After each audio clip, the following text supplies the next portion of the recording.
Hello friends, welcome to my YouTube channel. तो आज की क्लास में हम लोग पढ़ेंगे द्विघात समीकरण क्लास 10th का। तो चलिए शुरू करते हैं। क्या पढ़ेंगे हम लोग? द्विघात समीकरण।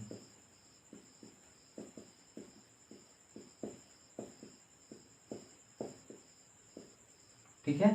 द्विघात समीकरण सबसे पहले जानते हैं कि द्विघात समीकरण होता क्या है। तो सबसे पहले द्विघात का मतलब, द्वि का मतलब होता है कि दो, ठीक है, और घात का मतलब होता है घात, यानी कि पावर।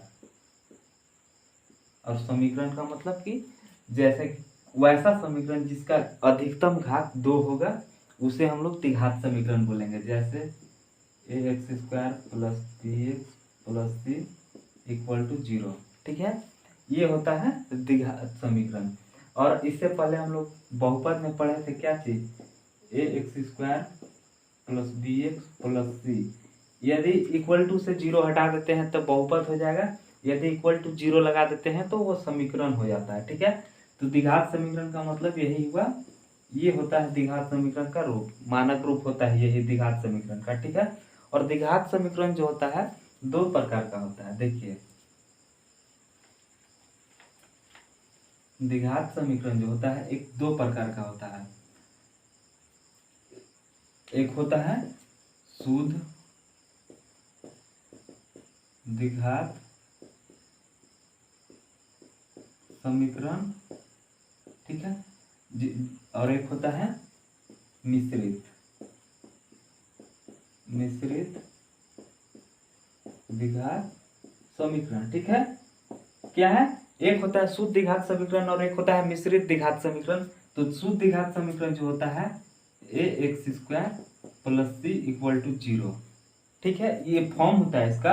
और मिश्रित द्विघात समीकरण जो होता है ax² plus bx plus c equal to 0। ठीक है, यहाँ पे क्या है, bx केवल नहीं रहेगा इसमें, और इसमें क्या है bx आ जाता है। ये होता है मिश्रित द्विघात समीकरण और ये होता है शुद्ध द्विघात समीकरण। जैसे इसका एग्जांपल ले लेते हैं, 4x² प्लस 3 इक्वल टू 0, या फिर 4x, दूसरा ले लेते हैं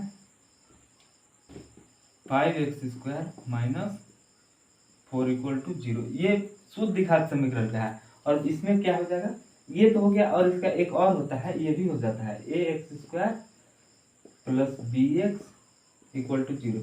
ये दोनों जो होता है मिश्रित द्विघात समीकरण का रूप होता है। जैसे इसका एग्जांपल हम लोग लेते हैं तो क्या हो जाएगा, 3x² plus 2x plus 4 equal to 0। ये क्या हो गया, मिश्रित द्विघात समीकरण का एग्जांपल हो गया।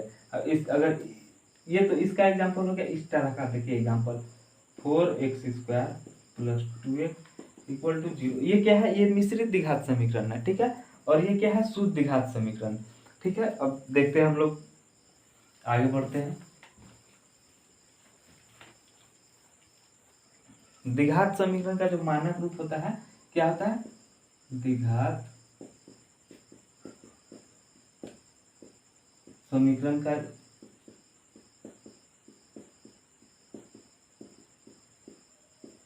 मानक रूप। ठीक है, द्विघात समीकरण का जो मानक रूप होता है ax² plus bx plus c equal to 0। ये होता है क्या, द्विघात समीकरण का मानक रूप होता है। ठीक है, ये क्या होता है, द्विघात समीकरण का मानक रूप होता है। लेकिन इसमें भी कुछ कंडीशन है। जैसे यहाँ पे ये जो a है, b c, जैसे a, जहां a b c, a b c क्या है, a b c क्या है, वास्तविक संख्या है। ए बी सी क्या है, वास्तविक संख्या है। ठीक है, और ए नॉट इक्वल टू 0, मतलब कि ए जो है 0 के बराबर नहीं होगा।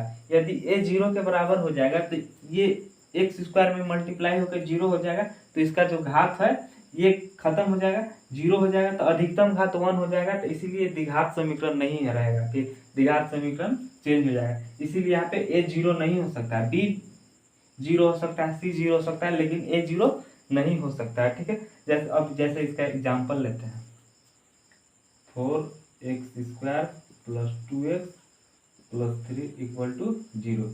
ये क्या है, द्विघात समीकरण। ये भी क्या, 2x² plus 4x equal to 0, ये भी द्विघात समीकरण है। कैसे, यदि इसको द्विघात समीकरण के फॉर्म में लिखना होगा तो कैसे लिखेंगे, 2x² plus 4x plus 0 equal to 0। ठीक है, ax² plus bx plus c equal to 0। c की जगह पर यहाँ पे क्या आ गया, 0 आ गया। ठीक है, अब आप लोगों को समझ गया होगा कि द्विघात समीकरण क्या होता है, द्विघात समीकरण का मानक रूप क्या होता है। द्विघात समीकरण का जो मानक रूप होता है उसमें a b c वास्तविक संख्या होती है और a जो है 0 के बराबर नहीं हो सकता है। ठीक है, अब आगे बढ़ते हैं हम लोग।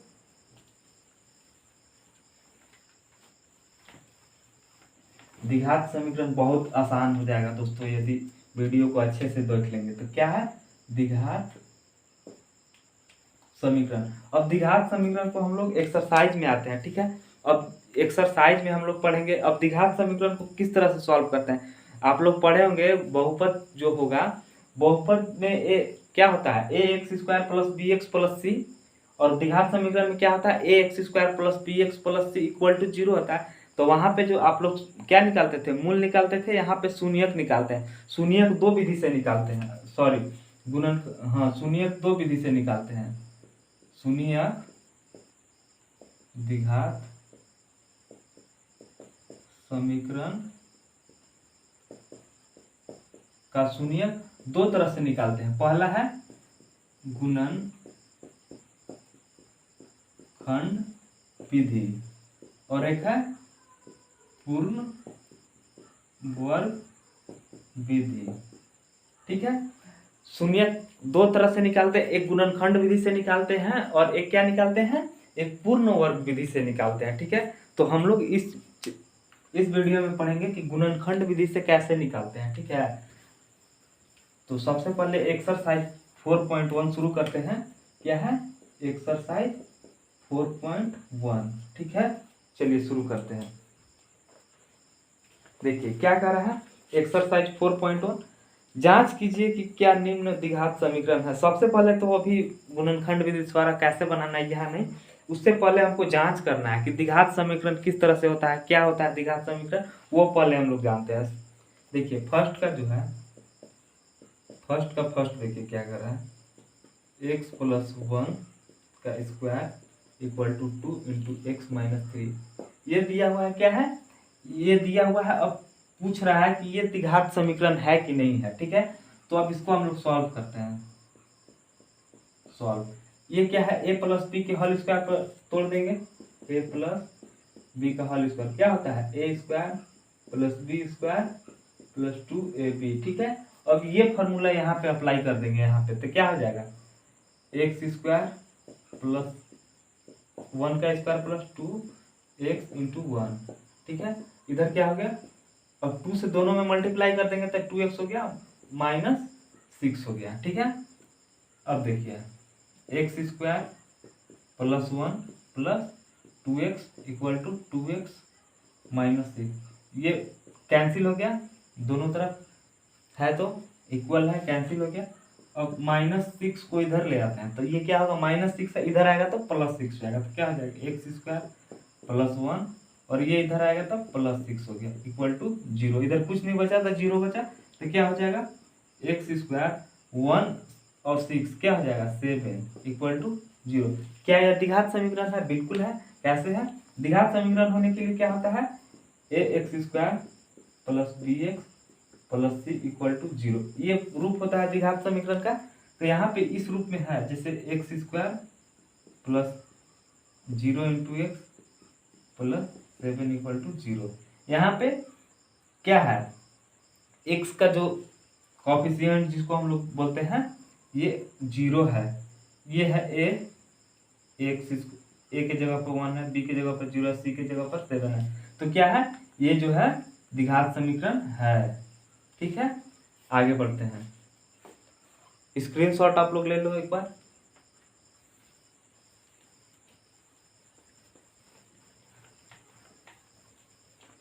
अब देखो सेकंड क्या कहता है, x² minus 2x equal to -2 3 minus X क्या है। अब ये पूछ रहा है कि द्विघात समीकरण है कि नहीं है, तो सबसे पहले तो X square minus 2x equal to, और -2 से इस दो ये जो दोनों है ब्रैकेट में इसका करेंगे तो -2 इंटू +3 तो क्या हो जाएगा -6 हो गया, -2 और -x क्या हो जाएगा, ये माइनस प्लस हो गया और 2 इंटू एक्स तो 2x हो गया। ठीक है, अब जो इधर है इधर ले आते हैं, एक तरफ साइड कर देते हैं, एक्स स्क्वायर -2x और ये माइनस में इधर आएगा तो +6 हो गया, ये माइनस प्लस में इधर आएगा तो -2x इक्वल टू 0 हो गया। एक्स स्क्वायर -2x और -2x -4x + 6 इक्वल टू 0। ये क्या द्विघात समीकरण है? यस, हाँ यह द्विघात समीकरण है। ठीक है, बिल्कुल है। क्यों है? क्योंकि ये ax² + bx + c equal to 0 इस रूप में है, ये जो आया है इस रूप में है, इसलिए क्या है, ये द्विघात समीकरण है। ठीक है, आगे बढ़ते हैं हम लोग।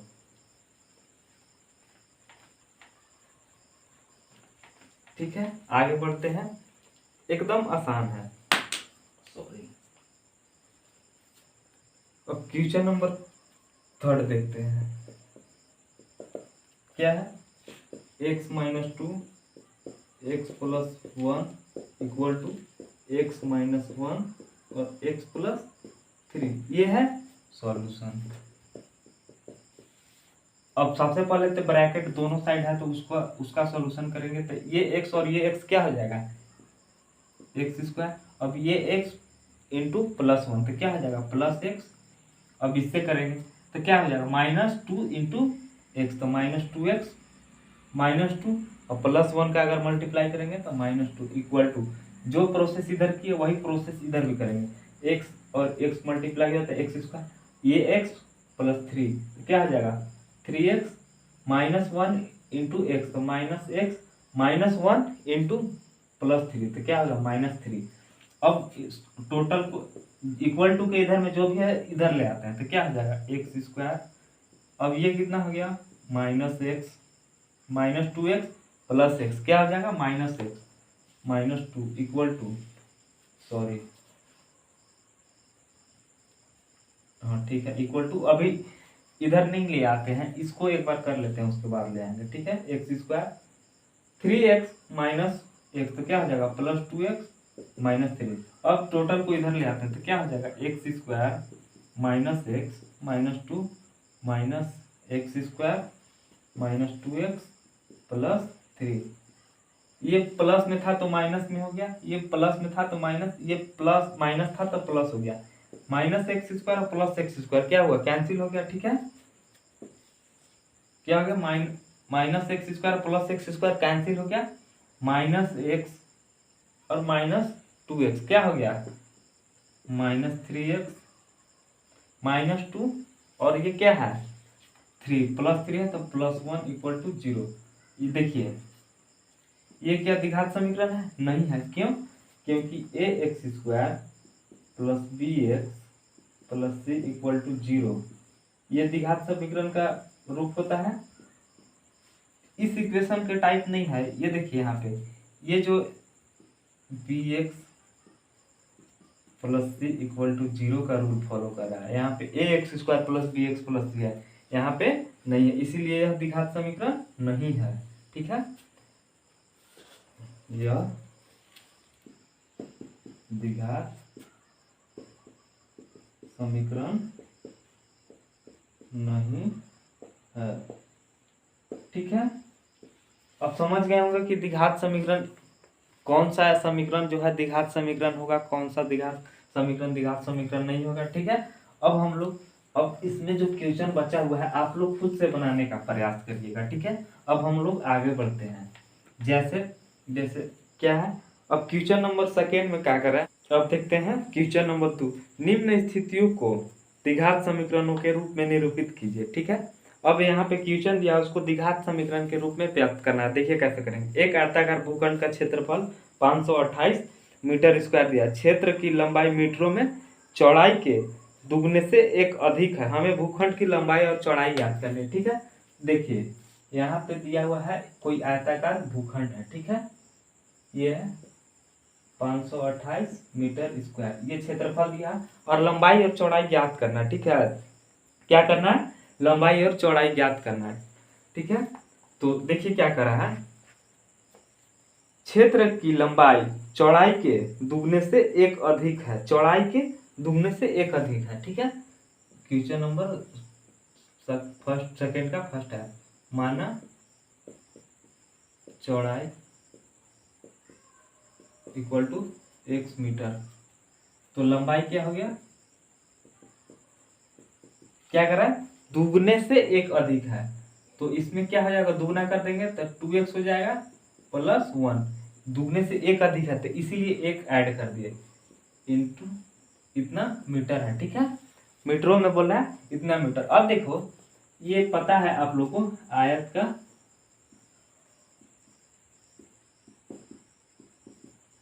का क्षेत्रफल क्या होता है, लंबाई गुना चौड़ाई, ये होता है। और यहाँ पे क्या दिया हुआ है, आयत का क्षेत्रफल दिया, तो वही रूल लगा, इसीलिए आयत का क्षेत्रफल क्या होता है, लंबाई गुना चौड़ाई, ठीक है। आयत का क्षेत्रफल में हमारे पास कितना है, 528 इक्वल टू लंबाई गुना चौड़ाई, लंबाई कितना है, लंबाई है 2x प्लस 1 इंटू चौड़ाई कितना है x, ठीक है। अब इसको सॉल्व करते हैं, 528 इक्वल टू क्या है, अब x से दोनों में मल्टीप्लाई है तो 2x स्क्वायर, इसमें यदि होगा 2x में x है तो 2x स्क्वायर हो गया, 1 में होगा तो x। अब ये 528 प्लस में इधर जाएगा तो माइनस में आ जाएगा, ठीक है। तो क्या हो जाएगा 2x square plus x minus 528 equal to 0, ठीक है। अब देखो क्या कर रहा था, द्विघात क्वेश्चन जो है निरूपित करने के लिए क्या कर रहा था, द्विघात समीकरणों के में, तो ये क्या है, द्विघात समीकरण के रूप में आ गया है, ठीक है। लेकिन क्वेश्चन में कर रहा है भूखंड की लंबाई और चौड़ाई दोनों ज्ञात करना है, लंबाई और चौड़ाई दोनों ज्ञात करना है, ठीक है। तो अब देखो यहाँ पे हमारे पास एक ही विकल्प है कि इसको गुणनखंड विधि से सॉल्व करेंगे, और इसका जो दो शून्य आएगा वही लंबाई और चौड़ाई होगा, ठीक है। तो देखिए आगे हम लोग बढ़ते हैं, इसको मैं साफ कर दे रहा हूँ, ठीक है। इतना आ गया, इससे अब देखो कैसे करेंगे, क्या है 2x square plus x minus 528 equal to 0। अगर ये दोनों को करेंगे तो कितना आएगा, 2 5 1056 आएगा, ठीक है। x को अब ऐसे दो पार्ट में तोड़ना है कि गुना करने के बाद कितना आना चाहिए, 1056 आना चाहिए, और जोड़ने या घटाने पर कितना आना चाहिए, x आना चाहिए। देखो 1056 है, ये क्या है, एक चीज तो कंफर्म है, इसका जो डिफरेंस है 1 है, तो कभी भी होगा 31 30 होगा, मतलब कि एक कम एक ज्यादा होगा, ठीक है। इस तभी तो घटाएंगे तो x बचेगा, ठीक है। तो अब यहाँ पे देखो 1031 है, तो एक सोचने वाली बात है, 3 गुने 30 करेंगे तो कितना आएगा 900, ठीक है। अब 900 आएगा, यदि 31 गुना 32 जब करेंगे तो कितना आ जाएगा, 32 से कम 32, और 32 दिया, ये भी नहीं आ रहा है, 1056 है। अब 33 गुना 32, 3 दूना 6, 3 3 9, 9 9 6 9 9 18, 3 9, सॉरी यहाँ पे 6 आएगा ना, और यहाँ पे 9 6 15, 9 1 10 आ गया, 1056 32 और 33। लेकिन यहाँ पे प्लस x लाना है, तो बड़ा हम किसको लेंगे, बड़ा कौन होगा, 2x square plus 33x minus 32x minus 528 equal to 0, ठीक है। अब ये दोनों में से कॉमन कर लेते हैं, इसमें से और इसमें से, तो क्या कॉमन हो जाएगा, यहाँ पे x कॉमन हो जाएगा, तो यहाँ पे 2x प्लस 33 बचा।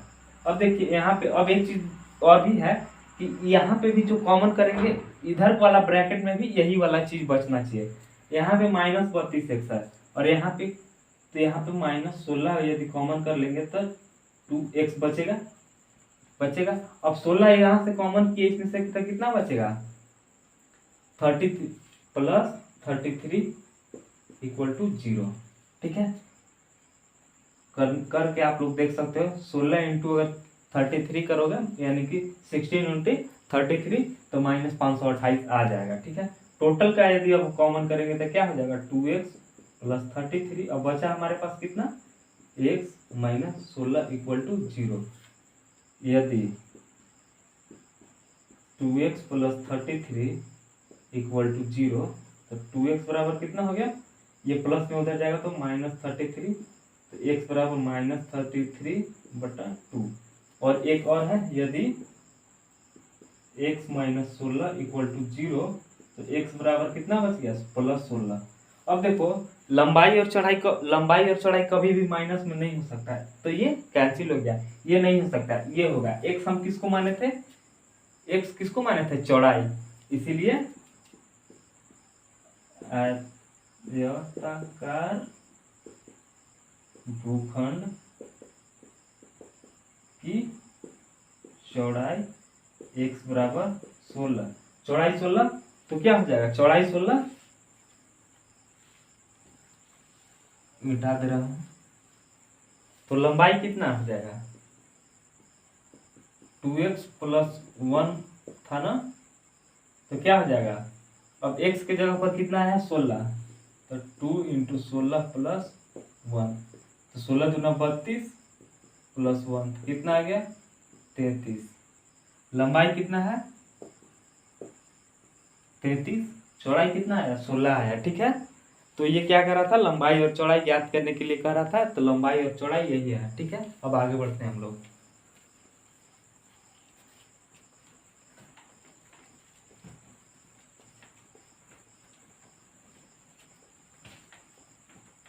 अब देखो क्वेश्चन, दो क्रमागत धनात्मक पूर्णांकों का गुणनफल 306 है, हमें पूर्णांकों को ज्ञात करना है। ठीक है, सेकेंड क्वेश्चन नंबर का सेकेंड है, क्या करा, दो क्रमागत पूर्णांकों का गुणनफल 306, मतलब कि दो लगातार, क्रमागत का मतलब होता है कि लगातार, जैसे कोई संख्या 4 है तो अगला संख्या क्रमागत का मतलब दूसरा संख्या 5 हो गया। ठीक है, तो क्या करेंगे, माना प्रथम क्या है, क्या करें क्रमागत, प्रथम क्रमागत धनात्मक पूर्णांक बराबर x। ठीक है, यदि x मान लिए तो क्या प्रथम माने द्वितीय,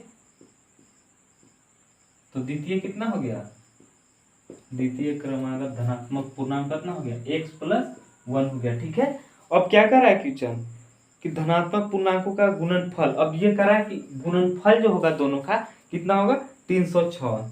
तो क्या अकॉर्डिंग टू क्वेश्चन,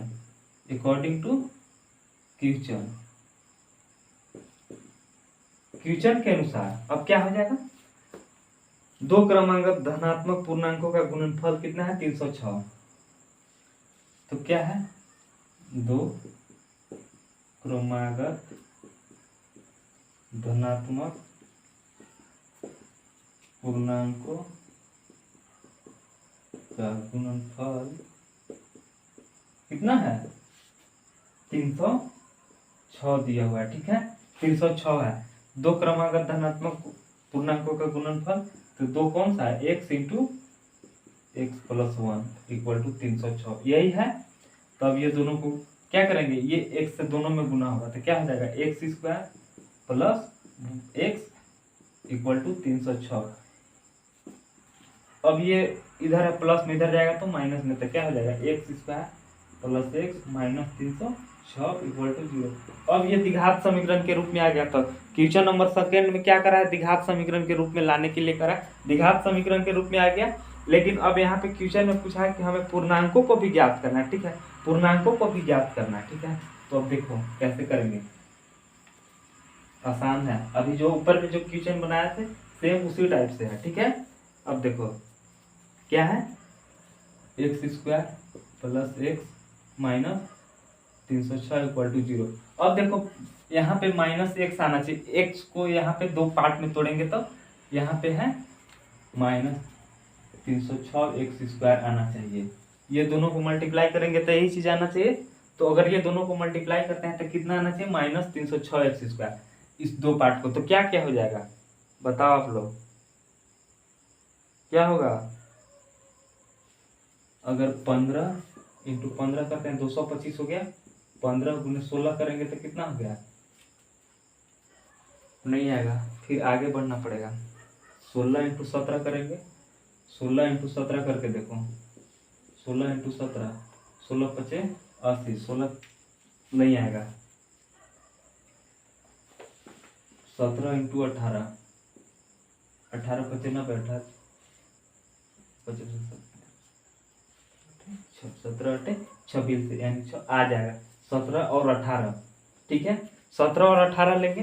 तो अब यहाँ पे सोचने वाला बात है कि कौन पॉजिटिव और कौन नेगेटिव। तो यहाँ पे प्लस है तो क्या करेंगे, बड़ा वाला को ले लेंगे पॉजिटिव।